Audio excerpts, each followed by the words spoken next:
Estrelando está começando. O meu entrevistado de hoje é Luiz Carlos Teixeira de Freitas. Ele que é jornalista e astrólogo. E logo depois, Céu Aberto, com Márcia Bernardo e dicas do Estrelando para você. Não saiam daí.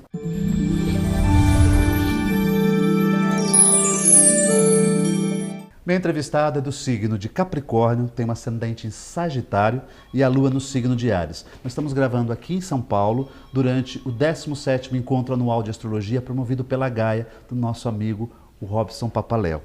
O Luiz Carlos, ele é jornalista, escritor e astrólogo. Tem 15 livros publicados, sendo 5 deles de astrologia. Astrologia e comportamento, principalmente. Meu foco de interesse sempre foi comportamento humano. A astrologia é muito rica. Ela vai do mundial, econômica, financeira, astrologia médica é muito rica, mas o meu foco de interesse sempre foi astrologia e comportamento humano. Luiz, você vai apresentar um trabalho, você apresentou um trabalho aqui na Gaia sobre astrologia e cristianismo. Você podia me falar como é que funciona, o que você vai falar desse tema? Pois é, o que me trouxe para essa questão, né?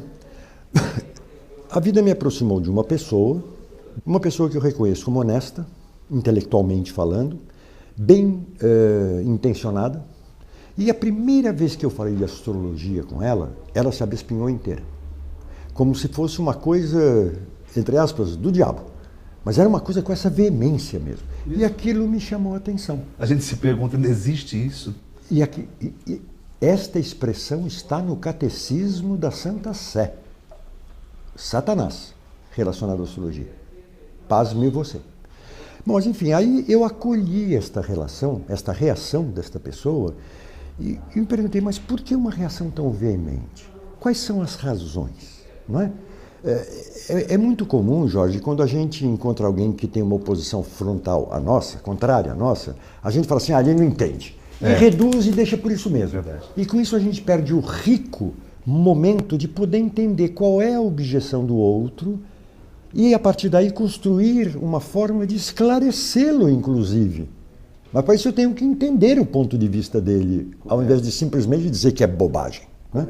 Então eu fiquei alguns meses estudando isso. Fui ver no Catecismo da Santa Sé, que está no site do Vaticano, é documento oficial, portanto, do Vaticano.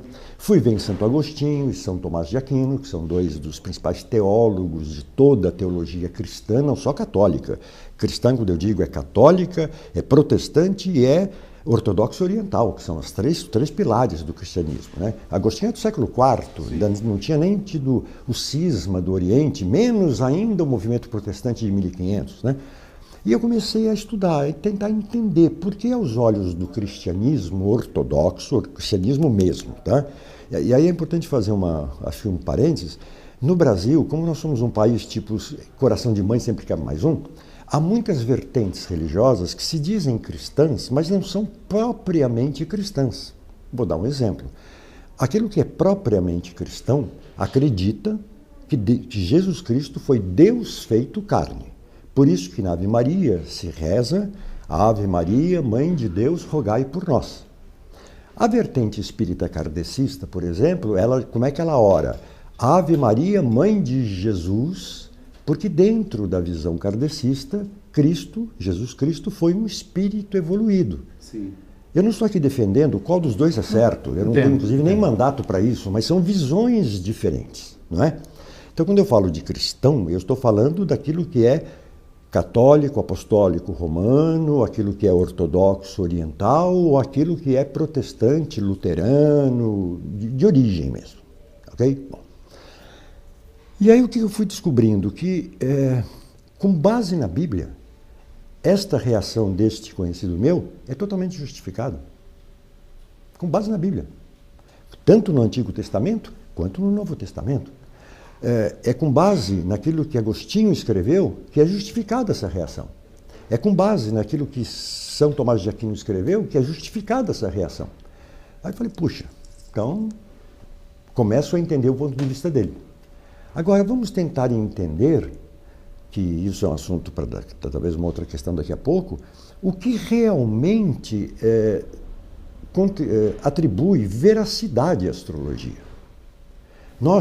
Eu que sou astrólogo há 30 anos e você também, nós sabemos que funciona. Ponto, acabou. Não temos que discutir, ela funciona. Isso. Agora, por que ela funciona? Esta é uma questão.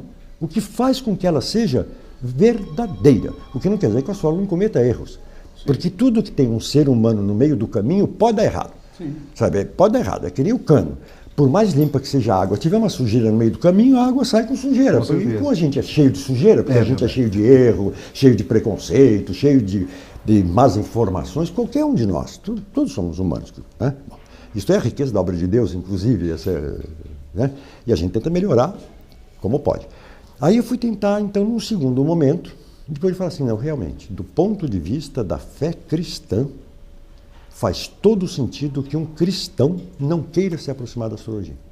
Faz todo sentido. Você vai me explicar por quê no segundo bloco. Ok. Não saia daí, já já estamos de volta.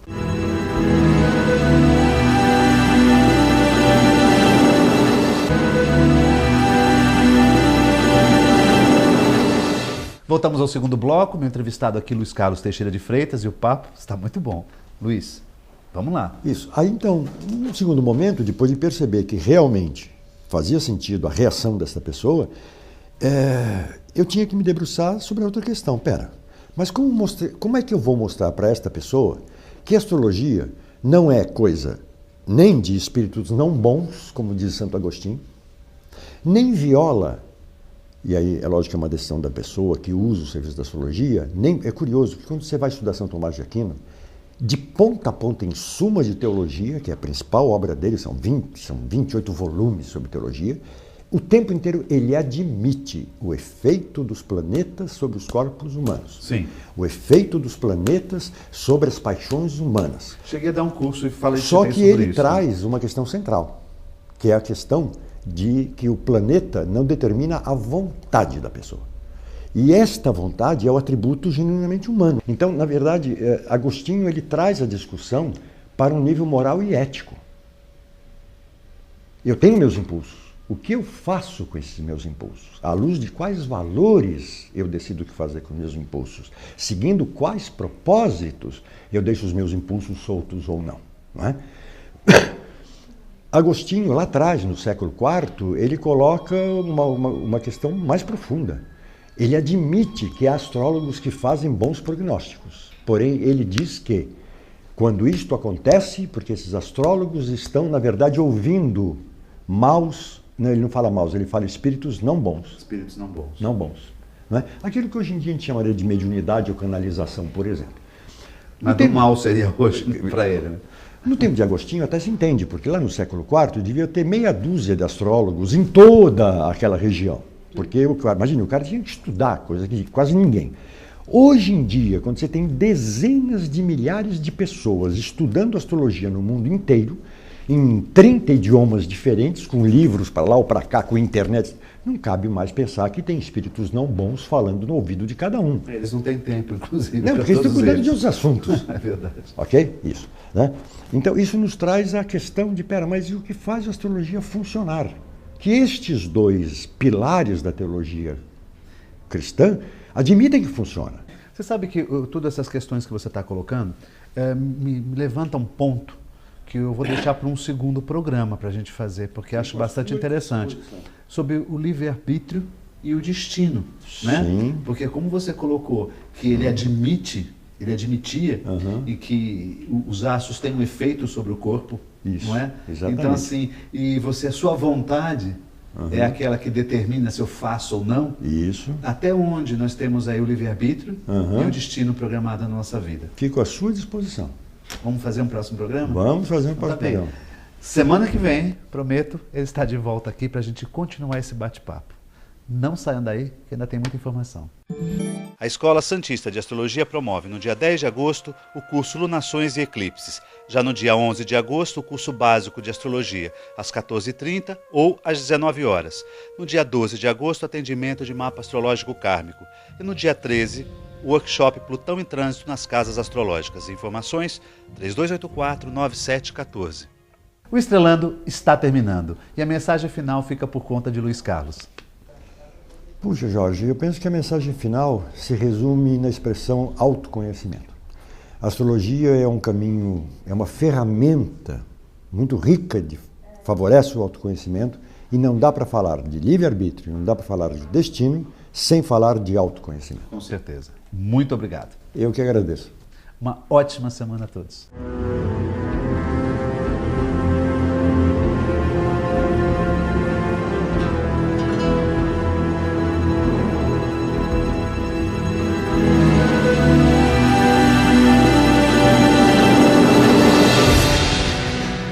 Sicom, a mão amiga no momento certo. Avenida Conselheiro Nebias 472, telefone 33263083, sicom.org.br.